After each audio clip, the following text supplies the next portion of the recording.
The rides that started everything. Hey Reddit. Throwaway account because my main is known to friends and family. I never thought I'd end up here, typing this, but I need to get it off my chest. My world's slowly unraveling, and I think the story deserves to be told in full. Buckle up. So, I, 34 male, have been married to my wife, Clara, 32 female, for almost 6 years. No kids, by choice. We both agreed early on that we valued freedom, travel, and careers more than family life, or so I thought. Clara works in marketing, very sociable, very outgoing, and, let's just say, she's always liked attention. I'm in software development, so I work from home most of the time. Clara, on the other hand, is always out at meetings, events, networking things. I trusted her completely. I had no reason not to. A little over a year ago, Clara started using Uber a lot. She said she was tired of parking hassles downtown and didn't want to deal with the stress of driving. Fair enough. The first few times, she'd show me funny texts from her driver, someone named Leo. She said he was hilarious and just a nice guy. At first, I laughed it off. I mean, I'd seen the dude once or twice, early 40s, beard, tattoos. Not exactly my idea of a threat. Seemed friendly enough. She'd say things like, Leo always waits until I'm inside before driving off, isn't that sweet? I didn't think anything of it. That was my first mistake. Clara started riding with Leo more and more. She'd even schedule her rides with him personally, instead of using the app. At some point, I asked, isn't that against Uber policy? And she just rolled her eyes and said, everyone does it. Uber takes a huge cut anyway. She started dressing nicer for work. At first I thought maybe it was just her being more professional. Then it was more makeup, new perfume, heels, all for a job she'd been at for 5 years. I started feeling something in my gut, but I ignored it. One night, about 2 months ago, she came home later than usual. She looked flustered, like she'd been running. I asked her what happened, and she snapped at me, God, I can't even breathe without you interrogating me now. I had literally asked, everything okay? That night, she slept in the guest room. First time in 6 years. That should have been a major red flag. But I told myself, maybe she's stressed. Maybe she's on her period. Maybe. I'm just overthinking it. But then she started hiding her phone. Her laugh changed. She'd text someone, smile to herself, and when I asked, she'd say it was just stupid work drama. Her phone would buzz at night and she'd flip it over without checking it. Last week, I noticed she had saved someone in her contacts as work, marketing lead. When I asked who it was, she said, oh, just some new guy in the office, annoying AF. I looked it up later. The number was registered to a Leo M, freelance driver. No LinkedIn, no real online presence. Something wasn't right, but the way she gaslit me when I even hinted at suspicion made me doubt myself. Reddit, I'm not an idiot. But love blinds you, and she knew it. She's good. Too good. I didn't know it then, but I was weeks away from walking into the kind of betrayal you see in movies. And trust me, this ride was only just beginning. Part 2, the backseat discovery. I didn't sleep much after writing part 1. Honestly, I'm still shaking. But here goes, because if I don't tell someone this, I'll explode. So, let's rewind to last weekend. Clara told me she had a last-minute networking event on Saturday. Said her team was trying to land a new client and she couldn't afford to miss it. I asked if she wanted me to come. I've gone to a few events with her in the past, and she got all defensive. No, babe, it's super boring, just work people. You'd hate it. Okay. That morning, I saw her texting someone non-stop. She tried to hide the screen but I caught a glimpse. The contact was still, work, marketing lead. I didn't say anything, just filed it in the back of my mind. Around 7 p.m., she left the apartment in this tight black dress I had never seen before. Not just work event fancy, I'm talking club level short. High heels, red lipstick, her hair done up like it was a photo shoot. My gut was screaming. After she left, I waited 10 minutes, grabbed my keys, and followed. Yeah, I know, invasive, desperate, but I had to know. I drove around for a while until I got lucky. Parked near a side street where she'd sometimes wait for her Uber. Then I saw it, a black Honda Civic pulled up, and there she was. Smiling, giggling. The driver? Leo. Of course it was. I watched her get in the back seat. Not the front, the back. That struck me as odd. What Uber driver insists their regular rider sits in the back seat like a stranger? Unless that was the plan. They pulled off. I followed, staying a few cars behind. Heart racing. I told myself maybe they were going to some restaurant. Maybe she was just excited to see a friend. Maybe. Nope. About 15 minutes later, they turned into this empty parking lot behind a strip of closed stores. No restaurants. No people. Just a dead zone. They parked. My stomach dropped. I killed my lights and parked across the street, low behind a dumpster. I couldn't see everything, but enough. Her silhouette shifted. She moved across the seat. Then, I saw her straddle him. In the back seat. It wasn't subtle. I could see her hands on his face, her shoulders moving. She was laughing, throwing her head back, and then I heard it. Even through my rolled-up window, I heard her moan. My wife. In another man's car. On top of him. Something inside me just shut off. It was like time stopped. I wasn't even angry. I was cold, numb, watching everything like it wasn't real. Then, I did something I probably shouldn't have. I turned on my headlights. Blasted them right at the car. They both froze like deer. Clara shoved herself off him, fumbling with her dress. Leo tried to open the door and step out, but he was half naked. I walked up to the passenger side and banged on the window. Clara opened it, screaming at me immediately. What the FK are you doing here? Me. She didn't say sorry. She didn't try to explain. She didn't even look guilty. She looked pissed. You stalked me. You're insane. This is why I can't stand being around you. Leo just sat there, silent. I looked at him. He wouldn't meet my eyes. Clara slammed the door shut. I walked back to my car and left. No yelling, no crying, just quiet. The kind of quiet that comes right before everything falls apart. When she came home 3 hours later, she acted like I owed her an apology. Said she was forced into Leo's car because she felt unsupported in our marriage. She's twisting it all, making me the villain. But I'm done being quiet. I already spoke to a divorce lawyer. This ride's officially over. Part 3. Her phone, her lies, her real face. After I caught her in Leo's car, something in me snapped. I wasn't the same anymore. I wasn't the guy who made excuses for her anymore. The next morning, Clara acted like nothing happened. She strutted into the kitchen wearing my hoodie, had the audacity to smile at me and say, "So, you gonna keep acting like a child, or can we talk like adults?" Let me repeat. This woman just got caught cheating on me in the backseat of a random dude's car, and now I'm the problem. I didn't answer her. I just stared. I was watching her, really watching her, for the first time in years. Every blink, every shrug, every twitch of her fake little smirk. Then came the line that broke me. If you weren't always so boring and paranoid, I wouldn't have needed to look for someone who actually makes me feel wanted. Boom. No apology. No shame. Just blame. That was her default setting. That night, I waited until she fell asleep, face down in our bed like she didn't just blow up our lives. I took her phone off the charger. And yeah, I know, invading privacy, whatever. But at that point, I didn't care. I wasn't invading anything, I was collecting evidence. And boy, did I find some. Here's what I found in her phone. 1. A hidden folder of photos labeled L Hot Pepper Red Heart. Selfies of her and Leo in the car. One of her kissing his neck while he drives. One where she's literally sitting on his lap, tongue out like a teenager. Another with just her feet on the dash and his hand on her thigh. You get the idea. 2. Deleted messages, recovered from WhatsApp backup. Clara. He still thinks I'm going to that yoga class. Tears of joy. Leo, I can't wait to have you again, baby. You're better than any ride I've ever given. Clara, that's because I give better tips throwing kisses. 3. A message to her friend Jessica. Honestly, I could leave Mark tomorrow and not miss a thing. I've got Leo, and let's just say, he's not boring like my husband. I was shaking. It wasn't just the betrayal, it was the contempt. The fact that she was mocking me. That this wasn't some emotional crisis or midlife confusion. This was intentional cruelty. I took screenshots of everything. Backed them up to my cloud. Printed a few too, because I've seen enough crime shows to know how people wipe evidence. When I confronted her the next day, she went nuclear. I didn't even yell. I sat her down, calmly placed the printouts on the table, and said, "I know everything." She stared at them for a solid 10 seconds. Then she laughed. Not a guilty laugh. Not even nervous. Just, straight up hysterical bitchy laughter. "Wow, you really dug, didn't you? You had to go through my phone? How pathetic are you?" I asked if it was true she'd been planning to leave me.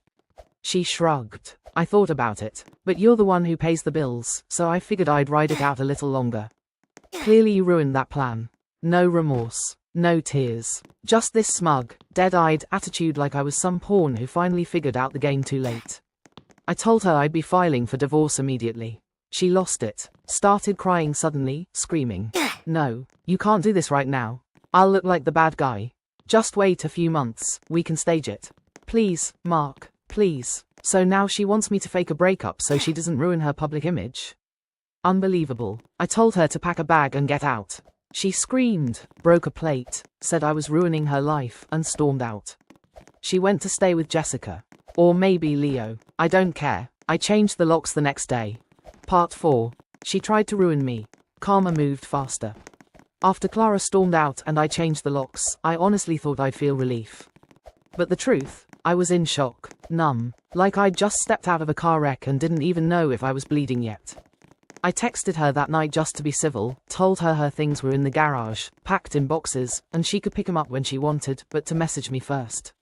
Her reply? Don't think this is over, Mark. Not, thanks, not, okay.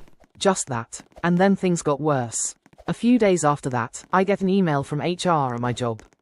The subject line, urgent, harassment allegation. I work remotely. No office, no coworkers I interact with face to face. So I was confused, until I opened the email and read. We've received an anonymous report alleging that you've been exhibiting toxic behavior in your relationship and using company time, resources for personal vendettas. It was vague, almost cartoonishly dramatic. There were no details, no dates, nothing specific. But I knew immediately, Clara. She was trying to get me fired. Maybe to destroy me. Maybe to force me to negotiate the divorce. Maybe just out of spite. Probably all three. Luckily, I'd already had a meeting with my lawyer and had documentation ready. Time logs, projects completed, everything. My boss has known me for years and was clearly skeptical of the complaint. He said HR had to investigate out of protocol, but privately told me. It reads like someone trying to settle a score. I didn't reply. I just nodded. He was right. But karma wasn't done yet. I got a DM on Instagram from a girl I didn't recognize. Her name was Nina, and her first message was this. Hey, I think my boyfriend is cheating on me with your wife. His name is Leo. My blood went cold. Turns out, Leo had a girlfriend. A real one. For 3 years. They lived together. She had no idea Clara even existed, until she borrowed his phone to check GPS history and saw his scheduled rides and photos. We hopped on a call. Nina was furious. Not at me, at them. She started crying halfway through the call, but she wasn't sad. She was furious. He's been using my car. The one I helped him finance. To FK your wife. Yup, you read that right. She told me that Clara would sometimes leave gifts in the car. Like little snacks, or a spare hoodie. She thought it was a passenger until she found a receipt for a necklace Leo had bought, engraved with, "To see my wild ride." That was all Nina needed. The best part? Nina told Leo's employer, because Leo wasn't even full-time Uber anymore. He'd been doing luxury black car services under contract for a private transport firm that had a strict no fooling around in the car policy. Guess what happened next? He got fired. No severance. No references. Blacklisted. Suddenly, Leo and Clara's little fantasy bubble popped. No car. No job. No secrecy. No place to sneak around. I wish I could say I smiled when I heard. But I didn't. I just sat there, empty. Not because I missed her. Because I realized I never really knew her at all. This woman I built a life with, trusted, defended, she didn't just cheat. She tried to ruin me when she got caught. And now, she's losing everything. Part 5, she said she was pregnant, and yeah. That went exactly how you'd expect. Okay Reddit, buckle up. Because this one's a ride so ridiculous it could have been scripted by Netflix. So, quick recap. Clara cheated with Leo, her Uber driver. I caught them in the act. She tried to ruin me professionally. I shut it down. Her lover Leo got dumped and fired thanks to his actual girlfriend, Nina. Now, a few days after the karma storm hit, Clara calls me out of nowhere. I almost didn't answer, but curiosity won. She starts the call with her voice all shaky and soft, a full 180 from the raging banshee who threw a plate at me last week. Mark, I need to talk to you. Please. I didn't know who else to call. I say nothing. She continues, sniffles between every sentence like she's in a soap opera. I think I'm pregnant. Pause. Like she expected me to gasp or beg her to come home. Instead, I asked, calmly, okay, who's the father? That's when the hysterics started. What? Don't talk to me like that. Don't you dare accuse me. I cut her off. Clara, I caught you on top of another man. In his car. And you're asking me to believe this is my kid? She goes silent for a second. Then says, you're the only man I've been with, without protection.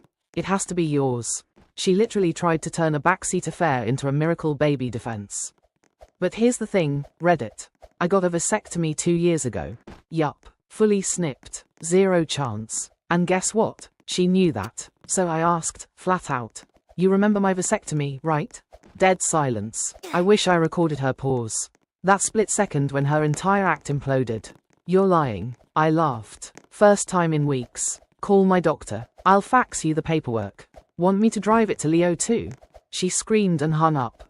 The next day, I got this text.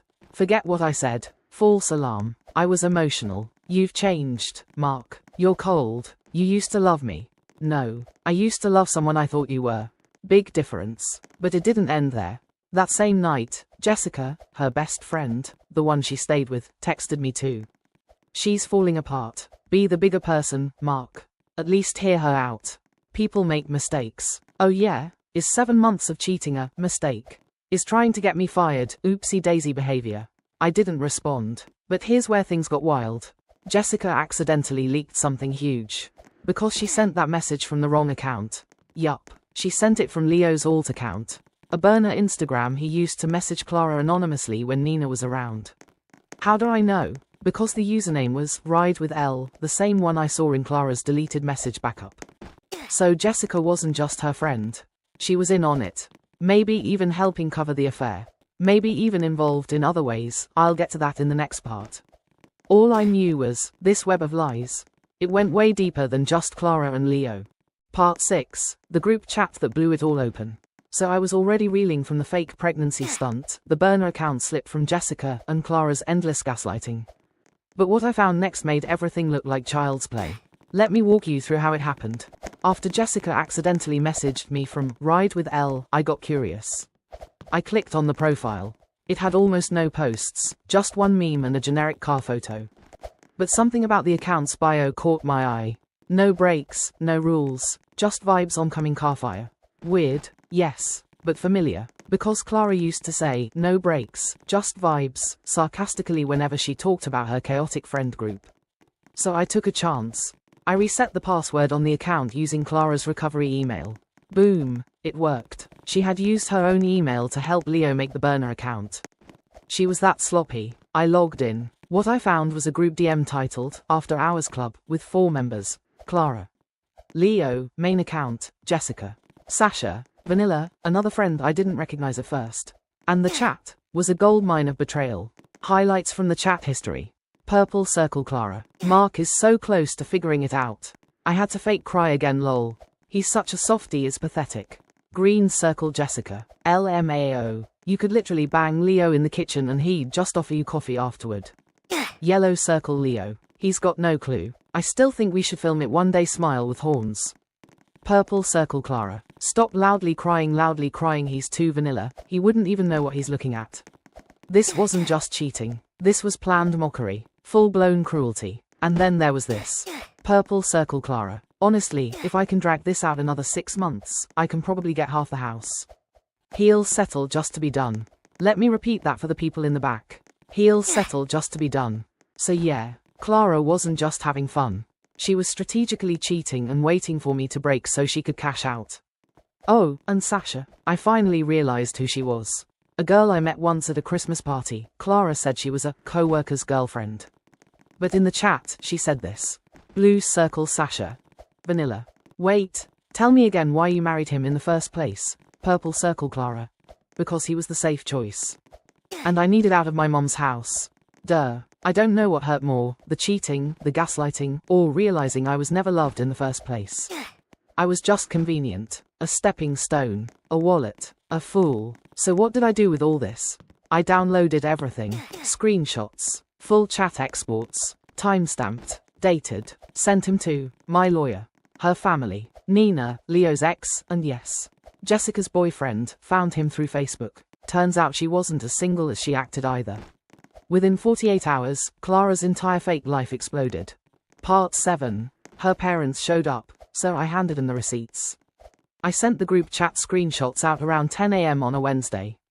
By 5 p.m., I had more calls and texts than I've ever seen in my life. My phone looked like it was being hit by a meteor shower. At the top of the list, Clara's mom and dad. If you've made it this far, you already know Clara's a manipulative liar. But what you don't know is that she'd always painted me as the over-controlling, boring tech nerd to her family. They were polite to me, sure, but distant, a little cold. Now I know why. I was still debating whether to answer their calls when I heard a knock at the front door. It was them, both of her parents, standing stiff on my porch. No smile, no pleasantries. Just, "Can we talk?" They came in, sat down, looked serious. The mom, Jane, spoke first. "Clara told us you two had separated. That you were emotionally distant and possibly cheating." I didn't say a word. I just pulled out the binder. Yeah, I printed out everything. I wasn't gonna have another gaslight session. I needed facts. Visual proof. So I handed him a stack labeled, "Read me first." It included screenshots from the After Hours Club group chat, photos of Clara and Leo, her fake pregnancy text, her messages mocking me, her telling Leo she married me to escape her mom's house. By page 5, Jane was crying. Her dad looked like he wanted to throw up. At one point he said, "This can't be real. This isn't our daughter." I didn't respond. I just poured coffee and waited. When they finished, the silence in the room was thick enough to punch through. Then Jane asked me a question I didn't expect. "What are you going to do now?" I told him the truth. I've filed for divorce. I've changed the locks. And I'm not interested in hearing her excuses ever again. To their credit, they didn't defend her. Not once. Her dad stood up and said, "If there's anything you need from us during this, you let us know." Then they left, quietly, with the binder. Clara called 2 hours later, screaming, "Did you seriously show my parents our private messages?" I replied, "No. I showed them your messages." Big difference. She hung up on me. But the story doesn't stop there. Nope. Because guess who called next? Jessica. She said, "You went nuclear, Mark. Are you happy now? You ruined all of us." All of us? You mean the people who laughed about using me? Who called me pathetic behind my back? Who helped a cheater stay hidden? Yes, I'm happy. Ecstatic, actually. But I didn't say that. I just replied, "More receipts dropping tomorrow. Stay tuned." Yeah, I wasn't done yet. Because while Clara was spiraling, she had no idea what was coming next. Part 8, the end, when everything crumbled. Alright Reddit, here's the last chapter. The final crash. The moment when all the pieces came together and the nightmare that was Clara's double life finally imploded. What happened next? I sent everything, every screenshot, every message, every photo, to Clara's employer. Yes, the same marketing firm where she'd been shining, networking, climbing the ladder. I told them the truth. Your star employee has been cheating on her husband with a contracted driver, lying to the company, and behaving unprofessionally, to put it mildly. Within 24 hours, HR called me for a confirmation chat. I gave them the receipts. They launched an internal investigation. By the end of the week, Clara was suspended pending termination. No public statement, no press release, just a quiet, brutal fall from grace. Her professional image shattered. Her safe choice husband filing for divorce with full custody of the house, the dog, yeah, we got a dog recently, the one good thing, and the bank accounts. How did I feel? Relieved, sad, angry, but mostly free. Clara tried one last desperate text. "You broke me," I replied. "No, you did." She blocked me shortly after. I've started therapy. I've rebuilt friendships I'd neglected. I'm learning to trust again, myself, more than anyone else. Leo, he's gone from our lives for good. Nina moved to a new city. Jessica's boyfriend dumped her once he saw the messages. The After Hours Club has disbanded. Final thoughts for anyone reading this. Trust your gut. Don't ignore red flags. And when someone shows their true colors, believe it. This story was painful, but writing it out has been part of my healing. Thanks for reading, Reddit. If you've been through something like this, you're not alone. Stay strong. Mark ends TNAKU for watching.